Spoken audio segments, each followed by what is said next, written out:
Primaz de Comunicação apresenta Entrevista Primaz. Olá, sejam bem-vindos todas e todas. Eu sou Luiz Loureiro e esta é mais uma edição da Entrevista Primaz. Participam comigo hoje o jornalista Luiz Pereira e o estudante de jornalismo Gabriel Leal, recebendo o médico e secretário de saúde de Itabirito, Marco Antônio Marques Teles. Graduado em Medicina e pós-graduado em Geriatria pela Faculdade de Ciências Médicas de Minas Gerais, Marco Antônio também é especialista em anestesiologia pela Santa Casa de Misericórdia de Belo Horizonte. Aos 62 anos, ele tem larga experiência em gestão da saúde, tendo ocupado, por exemplo, o cargo de diretor técnico do Hospital Bom Jesus, em Congonhas, e do Hospital São Vicente de Paulo, em Itabirito. Também exerceu o cargo de secretário municipal da saúde em Cambuquira, Minas Gerais. Olá, Marco Antônio, é um prazer recebê-lo na Entrevista Primaz e aproveitamos esse primeiro momento para agradecer por ter aceito o nosso convite. O prazer é todo meu, alegria estar aqui com vocês para esclarecer, elucidar alguma coisa que tenha com relação a essa pandemia do Covid-19, particularmente no município de Itabirito. Muito bem, nós precisamos fazer uma pequena observação nesse momento ao iniciarmos essa entrevista. Tanto o nosso entrevistado, o Dr. Marco Antônio, quanto eu e meus colegas estamos, cada um de nós, em um ambiente isolado e, por isso, não estamos usando a máscara tão recomendada por todas as autoridades médicas. Isso dito, Dr. Marco Antônio, nosso principal assunto hoje será, então, como eu disse, a questão do enfrentamento à pandemia da Covid-19, mas nós consideramos que é importante contextualizar um pouco alguns aspectos anteriores. Itabirito passou por instabilidades políticas em 2019, que foram iniciadas com a cassação do prefeito que havia sido eleito em 2016, e, em seguida, houve a realização de eleições suplementares em agosto. Como é assumir uma Secretaria de Saúde, doutor Marco Antônio, com a perspectiva de tempo de trabalho reduzida a apenas 14 meses? Quais eram os planos de trabalho na Secretaria naquela ocasião? Luiz, isso é uma pergunta que é recorrente, porque que as pessoas sempre estão questionando qual é a nossa condição da saúde no município assim que nós assumimos. Eu tenho dito que a minha maneira de agir é sempre olhar para frente. Nós não podemos ficar olhando para trás e acusar os eventuais erros ou discordâncias das gestões anteriores. O que eu posso dizer é que Itabirito ela tem um sistema de saúde que é exemplar, e esse é o mérito de todos aqueles que já me antecederam na Secretaria de Saúde. As dificuldades que nós encontramos exatamente pelo fato de assumirmos uma secretaria, assumirmos uma gestão em que ela estava em andamento, né? Nós não podíamos, naquele primeiro momento, fazer uma análise realmente dos grandes problemas que a Secretaria de Saúde enfrentaria. Quando eu digo isso, eu me atenho a questões de ordem administrativa. A Secretaria de Saúde de Itabirito, ela é ampla, ela é muito abrangente, e isso fez com que nós tivéssemos um trabalho muito grande em conhecer cada setor, conhecer cada instituição, conhecer os nossos profissionais, e a partir desse conhecimento, traçar as nossas metas, cumprindo os objetivos e as pautas que nortearam o plano de governo da nossa atual administração. Então, essa é uma fala que eu tento esclarecer às pessoas de que não é do nosso, de boa convivência ou de bom desempenho, ficar justificando os eventuais erros, né, as dificuldades que outros administradores já tiveram, e para enaltecer o nosso trabalho. Nosso trabalho é diuturno, Nós estamos aqui à frente da Secretaria para oferecer o que é de melhor para a população de Itabirito. Esta tem sido a nossa tônica, essa é a nossa maneira de agir. Olá, secretário. Não bastasse essa questão de mandato encurtado, no início desse ano, mais precisamente do dia 30 de janeiro, a OMS declarou que o surto da doença causado pelo coronavírus constituía uma emergência de saúde pública de importância internacional, classificada como pandemia no dia 11 de março, né? Aí, voltando nesse período, como que a Secretaria de Saúde encarava essa situação, considerando que ainda não falava-se de casos no Brasil? Nós temos que dividir o nosso planejamento em dois momentos diferentes. No primeiro momento, nós voltamos o nosso trabalho para questões relativas a exames complementares dos pacientes que estavam numa fila de espera longa, as cirurgias que precisavam ser realizadas e que tinham uma demanda ainda crescente. Então, nós fizemos esse trabalho, organizamos todos esses setores, zeramos as consultas de algumas especialidades, e isso fez com que o nosso trabalho aparecesse de uma forma muito positiva. Com o advento da pandemia, evidentemente que nós voltamos as nossas ações para a pandemia. Uma das primeiras atitudes que nós fizemos foi com que, através de um decreto municipal, nós estabelecemos que apenas os serviços essenciais seriam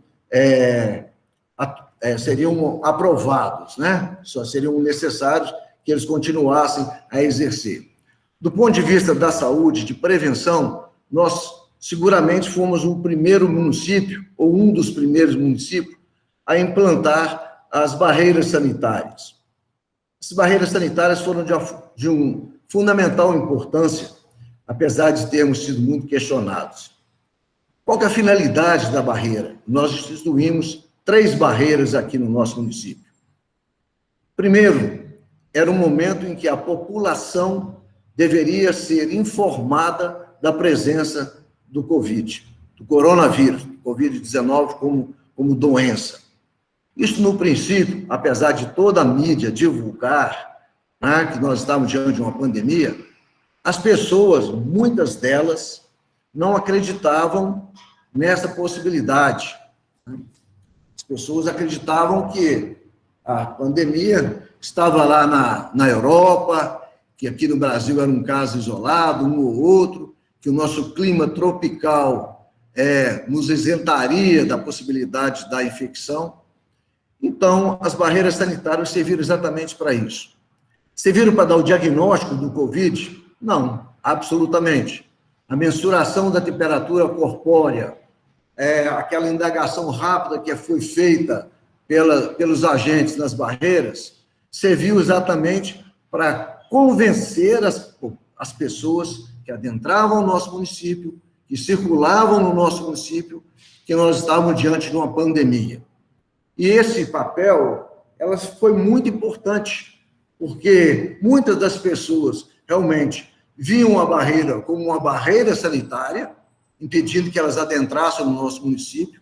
Ali era feita uma triagem, os casos que eram duvidosos eram encaminhados para as nossas unidades básicas de saúde, ou mesmo para a nossa UPA, a Unidade de Pronto Atendimento, e onde era feita essa triagem. Além disso, nós tivemos a preocupação de fazer a limpeza sistemática das ruas no município, fazendo a lavagem das ruas, e um processo de comunicação, de informação muito grande.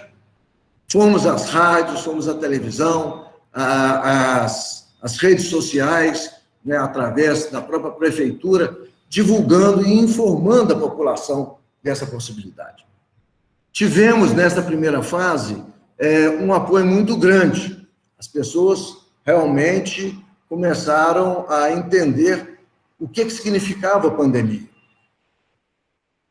A população se preservou, ficou em casa e ficou amedrontada. E esse é um termo que eu gosto de falar, amedrontada, porque isso fez com que elas se recolhessem, ficassem em casa. Mas o ser humano é assim, ele se acostuma com a adversidade, né? Então, a adversidade, que era o afastamento social, fez com que as pessoas, em determinado momento, e isso culminou no Dia das Mães, em maio, quando, então, a população saiu às compras, houve um movimento crescente no comércio, nas ruas, e nós recebemos uma notificação através do Ministério Público e, posteriormente, do próprio da Justiça, que nós teríamos que aderir ao Minas Consciente, e isso foi feito. Com a adesão ao Minas Consciente, todo aquele processo que nós vimos fazendo através dos decretos do prefeito, que eram individualizados, adequados para a nossa comunidade, nós tivemos que aderir ao plano de Minas Consciente, e assim nós seguimos as recomendações da Secretaria Estadual de Saúde. Boa tarde, secretário, tudo bem? Boa tarde, Gabriel. Então, no dia 20 de março, a Prefeitura de Itabirito anunciava a existência de 10 casos suspeitos, no dia 20 de março. 2 dias antes, Ouro Preto já investigava 2 casos, no dia 16, e no dia 16, já estavam sob investigação 3 casos em Mariana, com a confirmação de um no dia 19. Eu gostaria que o senhor nos contasse qual era o seu nível de preocupação nesses dias e como estavam os entendimentos entre as secretarias de saúde de Itabirito, Ouro Preto e Mariana, na condição de cidades integrantes, né, da microrregional de saúde. Ok. A nossa preocupação sempre foi muito grande com relação à pandemia. Nós tivemos, por diversas vezes, a oportunidade de nos reunir com representantes do comércio, da indústria, enfim, da comunidade de Itabirito, e discutir essa questão com relação à abertura do comércio, a possibilidade de ter mais liberdade para que as pessoas pudessem fazer suas compras. E houve sempre não digo um embate, mas sempre um paralelo entre o setor econômico e a saúde. Na ocasião, nós já tínhamos aqui o nosso comitê do Covid, do qual eu sou o presidente, e desde o princípio nós fomos, de forma categórica, contrários a essa abertura do comércio. Eu sempre disse que nós estávamos ali na condição de secretário de saúde, não secretário de economia ou secretário de finanças, e a minha pasta zela pela saúde e pela vida. Nós nos vangloriávamos, né, de certa forma, do número pequeno de casos em Itabirito, e atribuímos isso, em parte, ao fato da cidade ter as barreiras sanitárias, da população ter compreendido essa situação toda. E temos ainda Ouro Preto como uma referência, porque a Ouro Preto, sendo a regional da nossa aqui, entre as 3 cidades, né, ela que dispõe dos instrumentos para os pacientes graves, ou seja, a unidade de terapia intensiva, que são os 10 leitos que foram disponibilizados para a nossa região. Então, isso sempre foi motivo de muita preocupação. E nós tínhamos e temos ainda uma integração muito grande entre esses 3 municípios, porque depende fundamentalmente de Ouro Preto para essa atenção dos pacientes mais graves. Não sei se eu respondi a sua pergunta adequadamente, Gabriel, mas essa era a nossa posição. Nós tínhamos uma situação que era, de certa forma, confortável, e à medida que o tempo foi passando, é que nós fomos percebendo que havia um número maior de pessoas com exames positivos. Eu não sei até que ponto nós vamos chegar, Luiz, se eu vou me antecipar a essa questão dos exames, mas eu vou aguardar suas perguntas aqui. Pois não, secretário. Nós estamos num ponto exatamente onde a gente queria reforçar um aspecto, né? O senhor disse que, embora o senhor estivesse bastante preocupado, e o senhor até usou o termo amedrontar, entre aspas, as pessoas, fazer com que elas se conscientizassem disso, mas a situação, até um certo instante, pelo menos em Itabirito, na própria micro-regional, a gente tem alguns números que depois nós vamos citar, essa situação era um pouco confortável. E aí eu queria que o senhor relembrasse um pouquinho, até mesmo as primeiras medidas dentro da micro-regional, né? Quando os 10 leitos foram instalados na Santa Casa em Ouro Preto, né? O Itabirito se preparava também com seu hospital de campanha, inclusive com algumas ambulâncias dotadas de UTI, né? Dando uma certa, até mesmo um certo alívio para os outros, já que ele dispunha de alguma coisa, havia também alguns desacertos em termos das diárias e tal, né? Como é que foi essa tomada de decisão da administração municipal de ter um equipamento próprio, alugado ou adquirido, tão eficiente quanto o disponível em Ouro Preto? Luiz, vocês todos sabem que há uma carência, né, de longa data de número de leitos de UTI em Minas Gerais como um todo. A nossa região não foge à regra. Nós sempre tivemos dificuldade em encaminhar os nossos pacientes que necessitam de unidade de terapia intensiva, seja para Ouro Preto, seja para Belo Horizonte. Isso é um déficit crônico, lamentável, mas é uma realidade.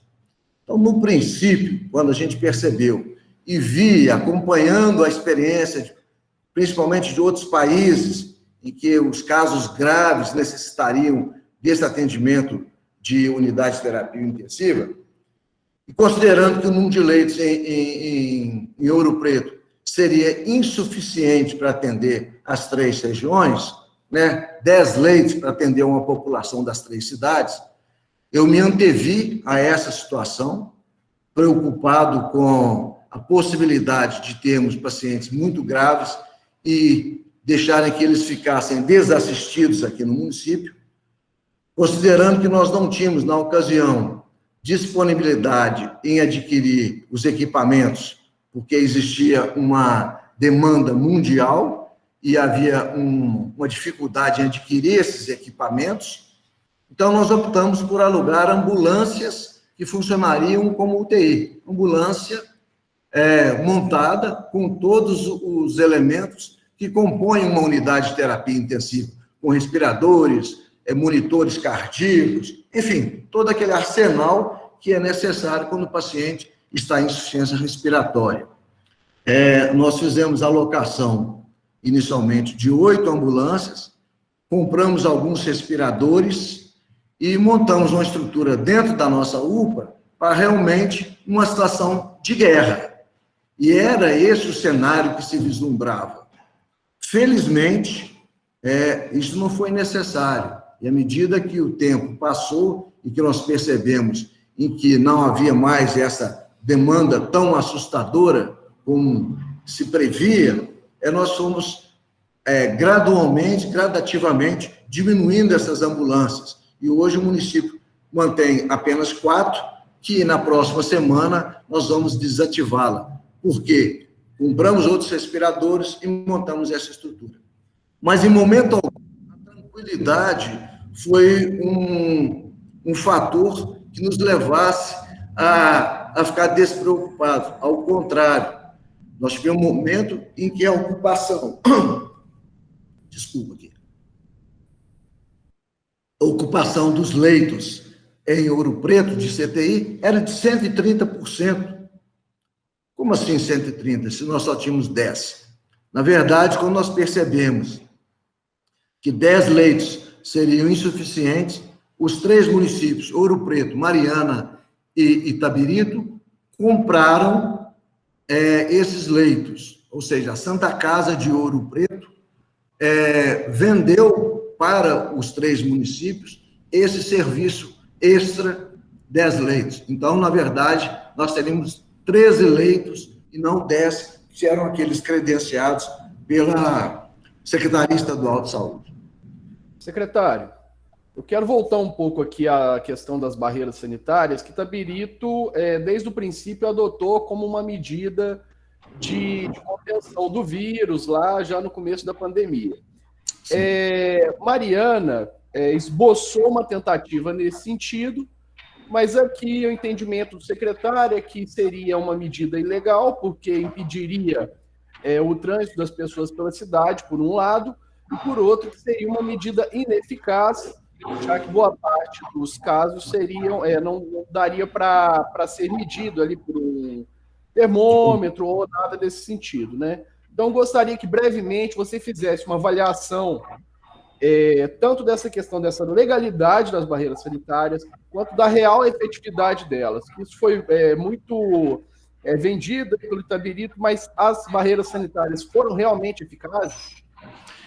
Eu quero dizer para você o seguinte: em momento algum, nós tivemos impedimento que as pessoas adentrassem o município, né? O direito constitucional de ir e vir prevaleceu no município. A eficiência do nosso processo é que foi questionado, porque quando nós fazíamos a medição da temperatura através daquele termômetro, aquilo ali não servia apenas para dar o diagnóstico, mesmo porque muitos dos pacientes, a grande maioria absoluta dos pacientes, não apresentavam sinais de febre, que seria um dos sinais da doença, né? E isso foi questionado, inclusive, tivemos questões técnicas, em períodos de muito frio, a medida da temperatura era prejudicada durante a madrugada. Você imagina que a gente funcionou com 3 barreiras sanitárias diuturnamente, 24 horas funcionando.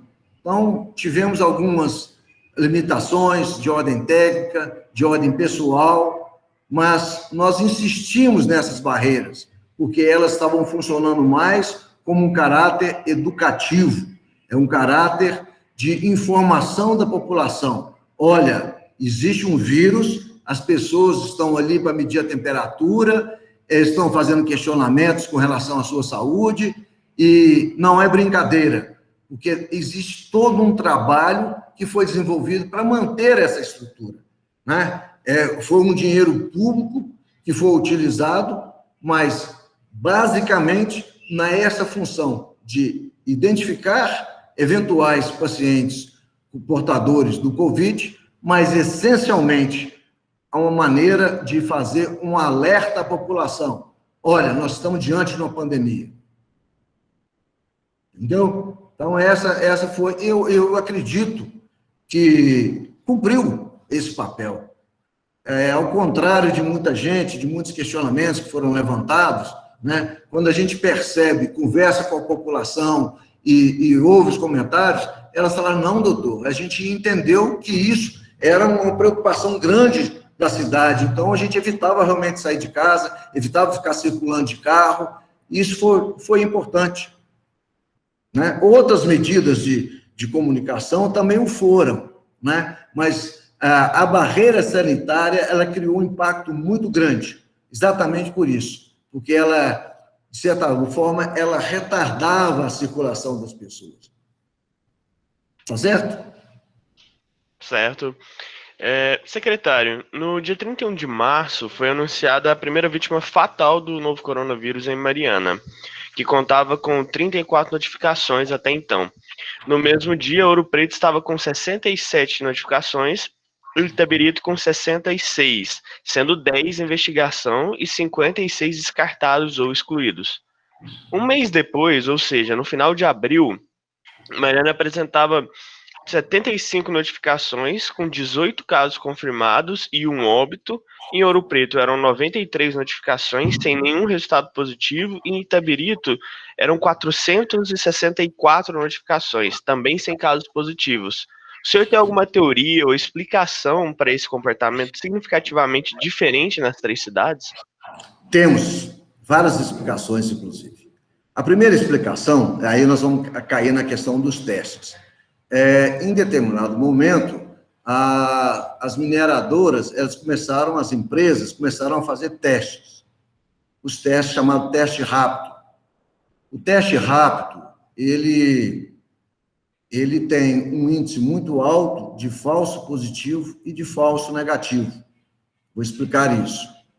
O falso positivo, óbvio que eu estou dizendo para muitas pessoas, então aquele que pode ser elementar para você que me fez a pergunta, você vai me permitir esclarecer para os nossos ouvintes que muitas vezes não entendem. Quando se tem uma doença, o organismo, evidentemente, ele cria mecanismo para combater aquela doença. Então, é a resposta imunológica. Essa resposta imunológica, ela compreende duas imunoglobulinas, chamadas IgM e IgG. O organismo começa a produzir essas defesas a partir do 10º dia, em torno do 10º dia da infecção. E aí ela produz a IgM e, em seguida, produz a IgG. Estes testes, que foram oriundos principalmente da China, ele não, como é um teste rápido, um teste que foi feito rápido demais, não teve muito tempo para a ciência desenvolver, ele deu um número muito grande de falso positivo. Ou seja, pessoas que não apresentavam o sintoma, provavelmente não eram portadoras da doença, mas que dava o teste positivo. E o que é pior, ele não esclarecia se era IgM ou IgG. Vou dar um exemplo de uma paciente que teve rubéola na infância. Ela teve rubéola na infância, e se você fizer o IgG dela agora, depois de anos, possivelmente vai dar positivo ainda. É como se fosse uma cicatriz, né? Uma resposta imunológica dessa forma. As empresas começaram a testar todos os seus funcionários, ou a grande maioria dos funcionários, e aí nós tivemos um disparo do número de exames que foram realizados, e muitos dos quais deram positivos. E isso causou um transtorno para a gente, porque aí a própria população, o acompanhante, a esposa, o filho, as pessoas que tinham convívio ou contato com aquela outro elemento que deu um teste positivo, criou uma situação realmente quase que de calamidade, onde as pessoas ficaram assustadas. Então, esta é uma resposta que eu posso lhe dar. Houve, por parte das empresas, número grande de exames, e muitos dos quais deram positivos. E aí, esse número foi sempre crescente. Mas quando a nossa epidemiologia ia atrás, fazer todo o inquérito, verificou-se que muitos desses exames eram falsos positivos, e os pacientes não eram infectados. Ok? Ok, secretário, nós vamos agora fazer um pequeno intervalo, um breve intervalo para uma mensagem de nossos apoiadores, nossos parceiros aqui da Agência Primas. Em seguida, nós voltamos, continuando a entrevista com o Dr. Marco Antônio Félix, secretário de Saúde de Itabirito, falando sobre o prosseguimento dos trabalhos de enfrentamento à Covid-19 em Itabirito e, mais especialmente, sobre a situação a partir do instante em que o município aderiu ao Plano Minas Consciente e implantou a onda amarela. Nós voltamos em alguns instantes. Do alicerce ao acabamento com mais qualidade, material de construção é aqui. Vem pra Dolphin, tem o melhor preço da cidade. Dolphin Construção e Acabamento. Dolphin Construção e Acabamento. O melhor atendimento e toda a variedade. Pisos e revestimentos mais completo da cidade. Dolphin Construção e Acabamento. Dolphin Construção e Acabamento. Fone 3557-1605.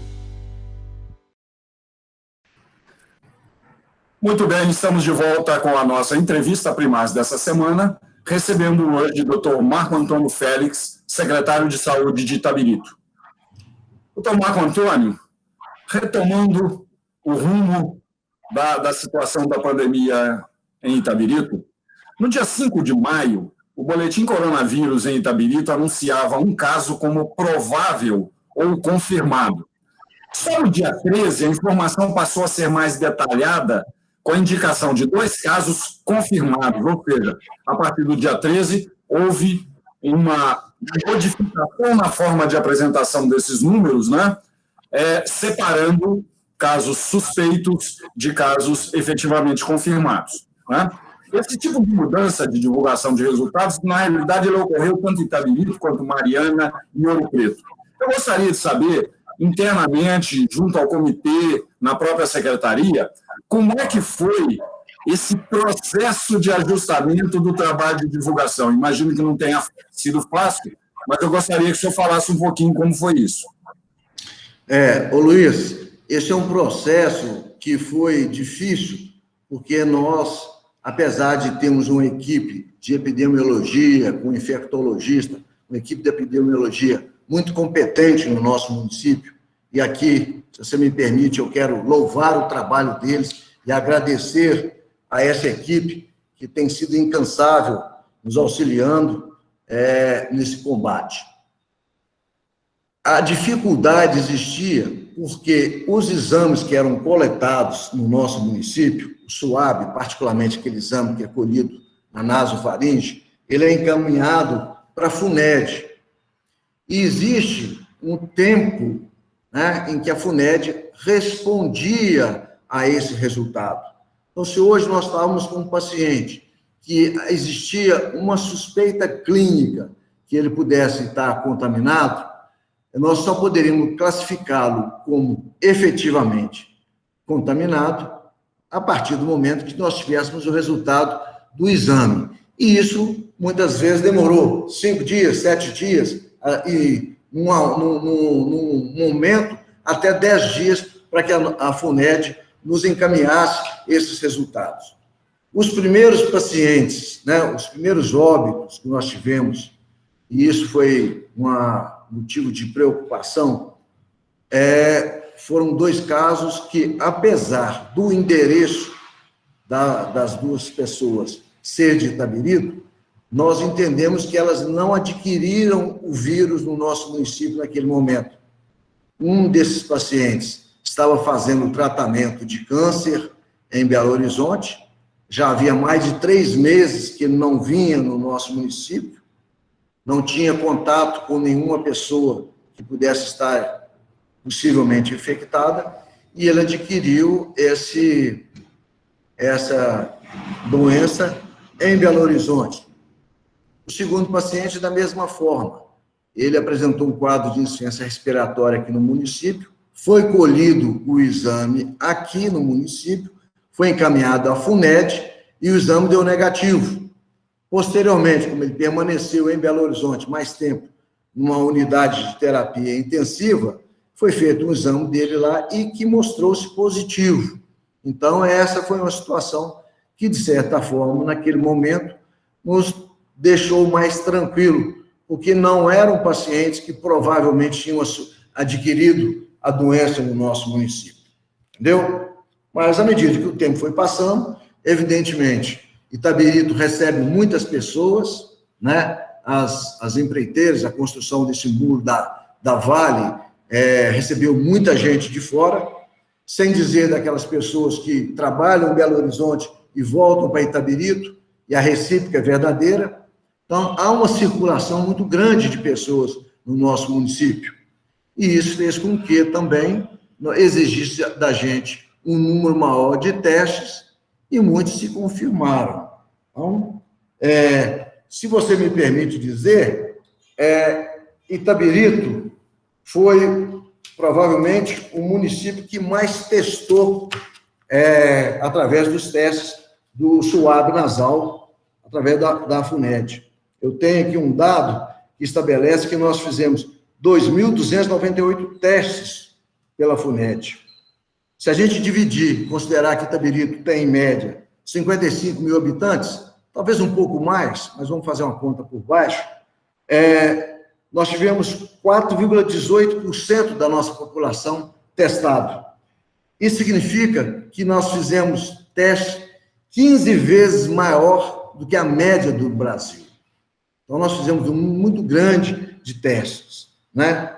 E com uma vantagem, a letalidade foi baixa, apesar da prevalência ser alta. O que significa isso? Significa que nós testamos muitas pessoas, entre aqueles que testaram positivo, o número de óbito foi pequeno.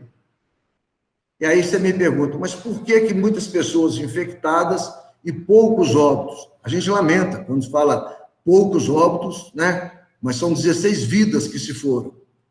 Mas o que significa isso? Significa que essas pessoas, ainda que infectadas, elas foram diagnosticadas precocemente, elas receberam o tratamento adequado, e mais do que isso, as pessoas que são aquelas de grupo de risco, que têm comorbidades, hipertensos, diabéticos, doença pulmonar obstrutiva crônica, esses pacientes continuaram a ser assistidos pelo nosso município. Apesar da pandemia, nós continuamos dando assistência a essas pessoas nas suas casas, nas nossas unidades básicas de saúde. Então, isso fez com que nós acompanhássemos mais de perto esse grupo de risco. E isso, possivelmente, foi um dos fatores que contribuiu para que a letalidade fosse menor no nosso município.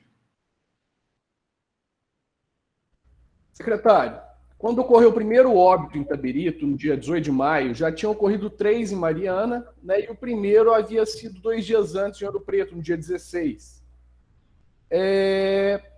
Chegando a 10 depois de 74 dias. Já em Itabirito, essa marca foi atingida no dia 13 de agosto, passando, portanto, 86 dias. Né? E como foi, então, o nível de preocupação e quais foram as principais medidas que foram implementadas nesse período, que foi o que ocorreu mais mortes, tanto em Itabirito quanto na região como todos? Eu não sei se eu entendi bem a sua pergunta, ô Luiz, mas você está dizendo que nesse tempo em que ocorreram as mortes, Itabirito teve um número crescente de mortes, é isso? Correto, secretário, que a gente teve a primeira morte em Itabirito no dia 18 de maio. Né? No dia 13 de agosto, a gente já chegou em uma marca de 10 mortes. Então, de maio a agosto foi o período, então, que mais tiveram mortes em Itabirito nesse meio tempo. E durante esse período, como foi estar nesse olho do furacão? Assim, essas mortes aparecendo e como foi estar nesse momento? Foi angustiante, né?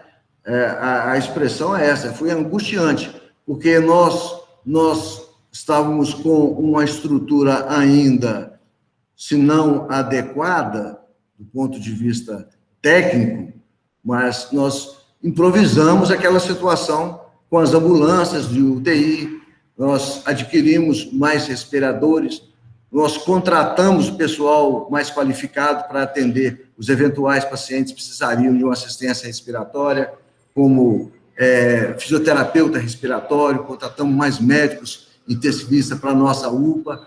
Então, nós tivemos esse cuidado de que, se nós não conseguíssemos encaminhar os pacientes para as nossas referências, que são Ouro Preto e Belo Horizonte, o município teria condições de manter esses pacientes aqui até que nós tivéssemos uma estrutura mais adequada para encaminhá-los. Mas a nossa preocupação ainda né? Apesar de estarmos ainda na onda amarela, tá? Como secretário, a minha preocupação ela é contínua, ela é constante. E nós continuamos fazendo medidas educativas para que a população não se esqueça que nós estamos em guerra. Na guerra, nós não podemos baixar a guarda. A verdade é essa, né? E hoje, de um modo geral, a população está se esquecendo disso. Esses óbitos todos não foram suficientes para que as pessoas se conscientizassem de que o afastamento social é importante, o uso das máscaras é obrigatório, a limpeza das mãos, isso tudo são medidas que são recomendadas de um modo universal, medidas simples, mas que, infelizmente, grande parte da população se acomodou com essa situação e acha que o perigo já passou. A minha preocupação quando nós desfizemos as barreiras sanitárias, era exatamente isso, que a população entendesse que tirou a barreira significa que está tudo livre. Não. Nós manuseamos essas pessoas, tiramos das barreiras sanitárias, mas nós a recolocamos na rua para que elas, adequadamente paramentadas, prevenção no Covid-19, elas funcionassem como um instrumento de educação, de evitar que as pessoas aglomerassem. Estamos fazendo isso, distribuindo máscara para aquele que não está usando a máscara na rua. Mas, infelizmente, ô Luiz Felipe, isso tem sido, de certa forma, desrespeitado pelas pessoas. Mesmo instituições bancárias, elas não cumprem o seu papel de cidadão. E aí permite que haja aglomerações, permite que as pessoas não utilizem a máscara, e isso nós temos sido incisivos e estamos usando a fiscalização para que impeça essas pessoas realmente de circularem sem a máscara. São 3 elementos básicos para evitar que tenha a doença. Nós estamos conhecendo, eu como médico, posso dizer isso com segurança, não há ainda um protocolo seguro que fale, olha, nós vamos tratar assim, assim, assim, você vai curar. Né? Nós temos recomendações, mas a ciência em si não tem um protocolo, como a gente tem para outras patologias, de um modo geral. Né? Então, a minha preocupação, e eu gostaria, nesse momento, de aproveitar essa oportunidade para pedir às pessoas que façam uma reflexão. Não é um momento de aglomerar, não é um momento das pessoas circularem, principalmente sem máscara. O fato de ter entrado na onda amarela não permite que as pessoas frequentem os bares, como a gente tem visto aí, em todos os lugares, não só aqui no nosso município, mas em todos os lugares. As pessoas vão aos bares, se aglomeram. Então, nós tivemos muito apelo nesse sentido, de que a população, inclusive, seja o fiscal daquele que não está usando a máscara.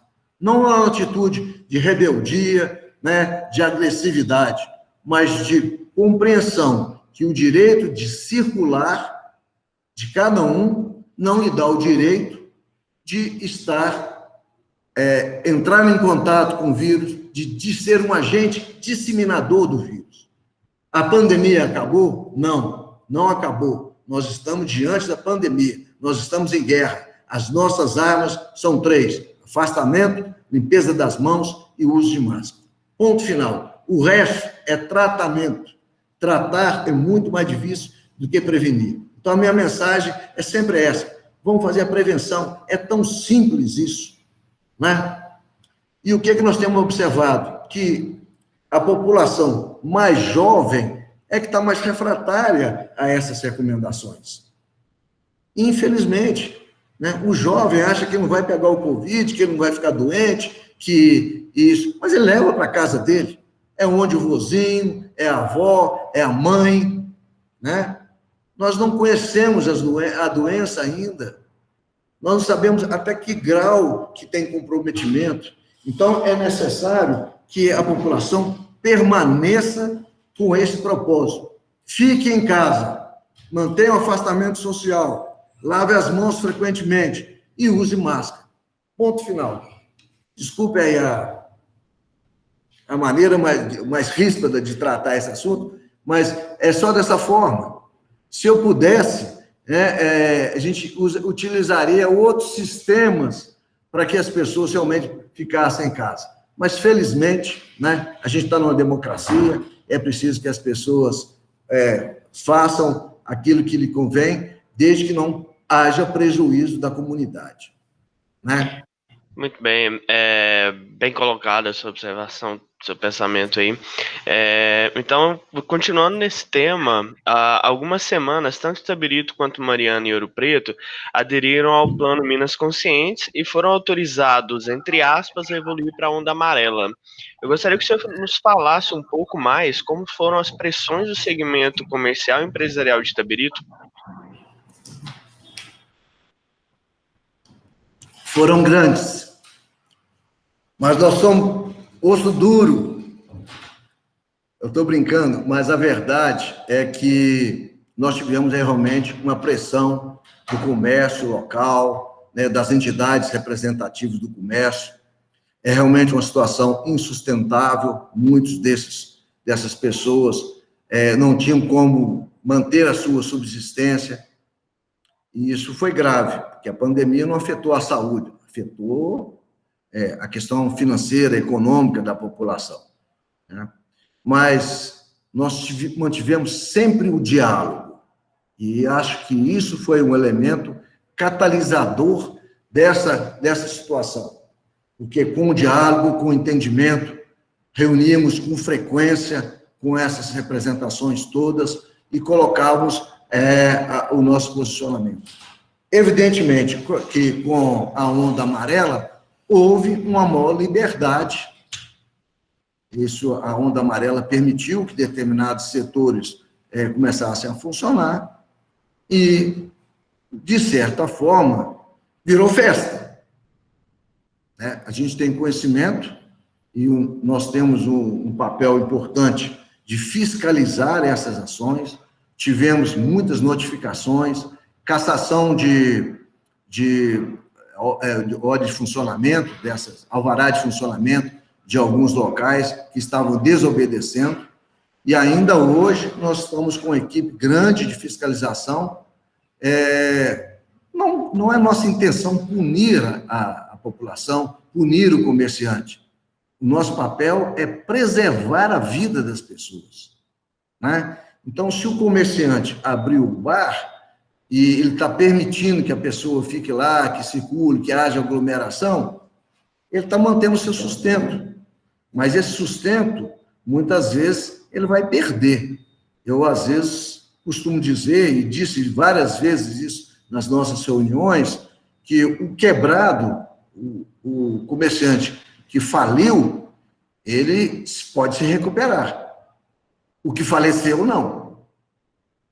Né? Então, se nós temos elementos que podem ajudá-lo financeiramente, isso utilizar esses recursos.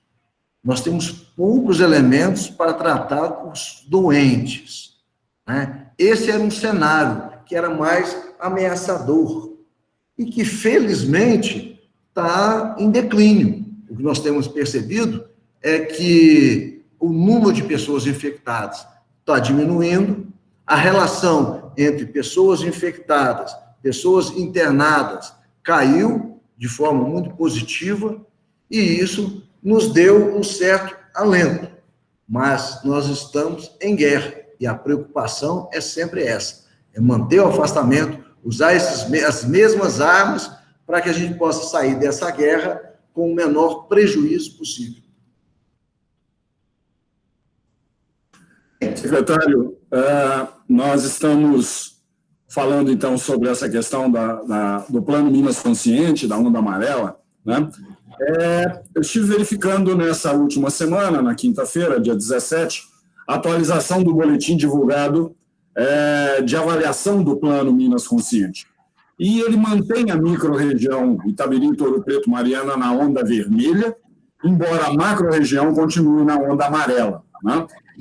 O Plano Minas Consciente permite que, numa situação como essa, a administração pública faça a opção por seguir uma recomendação ou outra. E as 3 cidades citadas, todas elas optaram pela onda amarela. O senhor, quais são as suas perspectivas para a próxima semana? Pelo que o senhor observa, tanto da micro, ou melhor, da sua cidade e da macro-região, o senhor admite a possibilidade de implantação da onda verde daqui a 2 semanas, quando teríamos completado 4 de implantação da onda amarela? Esse é o nosso desejo, né? Isso é o que nós almejamos, é que, se nós passarmos para essa onda, significa que o número de casos diminuiu, o número de óbitos diminuiu. Evidentemente, isso seria muito, muito interessante para todos nós. Nós já estamos em torno do 20º dia, né, da onda amarela, e os números nos dão uma certa tranquilidade com relação a isso. O número de óbitos não está crescendo, o número de pacientes internados não cresceu, né? Itabirito, nós temos 2.139 casos confirmados, sendo que tivemos em torno de 120 pacientes internados, 2.065 recuperados e 16 óbitos. Então, nós estamos percebendo que essas taxas estão diminuindo.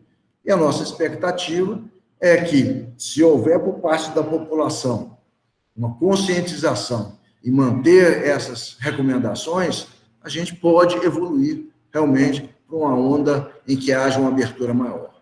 Mas, se a população não se conscientizar, se os mecanismos não forem respeitados e o número de óbitos de infectados crescer, ao contrário, nós podemos retroceder, o que é ruim para todo mundo. Secretário, na última quarta-feira, de 16, foi noticiado um possível caso de reinfecção por Covid aí em Itabirito. Então, eu gostaria, primeiro, que você falasse um pouco sobre esse caso, porque há quem pense que isso pode ser uma infecção por outra cepa do vírus. Então, você acha que isso pode, circulando umas 2 cepas de vírus, por exemplo, na cidade, isso é uma preocupação de uma possível outra onda, uma onda secundária aí na cidade? Existe uma preocupação sobre isso? Ô Luiz Felipe, a nossa preocupação é grande, mas nós não temos ainda elementos que norteassem a gente com relação a essa possível reinfecção. Né? É uma paciente de sexo feminino, ígida, não teve sintomas graves, sintomas respiratórios leves, que se infectou e houve um outro exame positivo. Então, nós temos várias possibilidades. É um paciente que teve uma cepa que permaneceu infectada, mas o organismo foi capaz de manter resistência e ela não teve uma infecção grave. Seria uma infecção crônica, né? Eu estou dizendo numa linguagem que possa ser compreensível para o leigo. Ou houve uma modificação, seria uma outra cepa, é uma outra possibilidade. Foi um falso positivo no começo e agora confirmou-se? Não. Então, são várias as possibilidades. Na verdade, foram feitos esses exames, nós encaminhamos tudo isso para a CUNED e eles estão fazendo o levantamento e acredito que nas próximas semanas, temos uma resposta efetiva do que realmente está acontecendo. Mas o importante é que essa paciente está bem, não tem sintoma grave, e mesmo que haja uma mudança, né, que seja uma cepa diferente, se for um vírus, ainda é leve, porque não teve complicações maiores. Mas essa é uma questão, no mundo são poucos os casos que foram confirmados disso, né? Então, a gente tem que ter muita parcimônia, muito bom senso nesse momento e observar quais seriam os resultados para nós nos posicionarmos melhor. Né? Não é motivo para alarde, para preocupações maiores. Vamos manter o nosso ritmo. Ok? Ok, secretário. Ok. O senhor já mencionou algumas recomendações à população e também algumas situações de desrespeito ou despreocupação com a pandemia. Qual o seu nível efetivo de preocupação com a possibilidade de um retrocesso para a onda vermelha? A nossa preocupação é muito grande. Nós não queremos que isso aconteça. Primeiro, porque por questões de saúde pública. Se a gente retroceder, significa que mais pessoas ficaram doentes. Todo esse trabalho que a gente tem desenvolvido, né, com o apoio de todas as secretarias aqui do nosso município, não é só a Secretaria de Saúde que está envolvida, todas as secretarias estão envolvidas no combate ao Covid-19. Então, essa é uma preocupação. E, segundo, vai ter um impacto econômico muito forte no município, que é também uma preocupação de todos os munícipes. Então, por isso que nós estamos cada vez mais divulgando, insistindo na comunicação, na informação e na conscientização das pessoas para que não haja uma contaminação maior. Secretário, nós tivemos acesso a um documento que foi um estudo feito aí pela própria cidade de Itabirito, que é um documento chamado Covid em Itabirito, sumário de achados da análise epidemiológica. Ele foi divulgado recentemente e ele aponta para a possibilidade de que tenha ocorrido um platô dos casos da Covid no município, supostamente ali na semana entre 16 e 22 de agosto, o que coincide mais ou menos com o período em que houve um aumento de 50% dos óbitos em relação àquele número que o Luiz Felipe tinha mencionado antes, que foram as 10, aquele marco de 10 óbitos, né? O senhor, como é que estão, depois disso, a partir de 29 de agosto, principalmente, né, nas últimas semanas, como é que está o comportamento desses números? E o senhor considera que isso pode ser levado para a conta das boas notícias? Sim, com certeza que pode ser levado para a conta das boas notícias.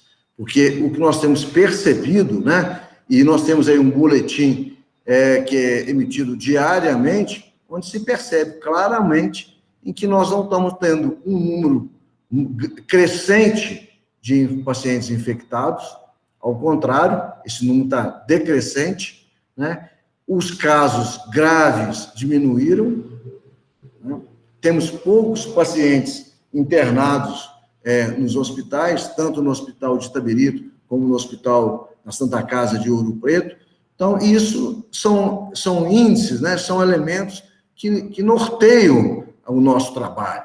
Se nós estamos com um número decrescente de casos, o número de casos graves diminuiu, o número de pacientes internados diminuiu, e isso faz com que a gente perceba que o caminhar está sendo mais suave, né? A letalidade diminuiu. Então, isso é um dado muito positivo. Mas eu volto com aquela tônica. A nossa preocupação é que haja, por parte da população, um desespero, está todo mundo doido para sair, para frequentar os bares, os botecos, né? E isso trazer um número crescente de pacientes infectados e a nossa rede não se sustentar, né? Então, eu acredito que essa nossa conversa tem sido muito positiva, muito produtiva, mas se a nossa mensagem for essa, de que as pessoas se conscientizem de que nós estamos numa pandemia, que nós ainda estamos em guerra, e quem está em guerra tem medo de levar tiro, não deve sair de casa, o vírus está aí, o vírus é um tiro invisível, né? Então, não saia, fique em casa, proteja-se as pessoas queridas, demonstre seu amor protegendo, é isso que a gente tem que fazer. Muito bem, secretário, nós estamos chegando ao final dessa entrevista, agradecendo imensamente a sua disponibilidade, todo esse tempo que o senhor dedicou às nossas perguntas. A Agência Primas tem buscado se implantar ou se consolidar aqui na região dos Inconfidentes, cobrindo os acontecimentos de Mariana, Ouro Preto e Itabirito. Então, nós agradecemos muito e o senhor fica à vontade, caso queira fazer alguma consideração final. Ô Luiz, eu quero agradecer essa oportunidade de estar aqui com vocês, né? Quem tem que agradecer sou eu, né, por essa oportunidade de utilizar o seu canal, que é abrangente, para que o maior número de pessoas possam nos assistir e possa compreender a importância desse momento único que estamos vivendo. No início da sua apresentação, da minha apresentação, você me disse que eu tenho 62 anos de idade, dos quais 38 voltados para a medicina. E, em momento algum, na minha experiência como médico, eu vivi uma situação como essa que nós estamos vivendo. Sempre a medicina foi baseada em evidências, em estudos, e nós estamos vivendo essa experiência. Nós estamos vivendo esse momento. Então, aprendendo com os erros. É óbvio que algumas medidas que nós tomamos podem ser interpretadas como os erros, mas se eles foram cometidos, foram por desinformação, foram por desconhecimento geral, não por desconhecimento do secretário ou da secretaria. Nós estamos diante de uma pandemia, uma coisa nova, e nós estamos aprendendo, e muitas vezes aprendemos com os erros.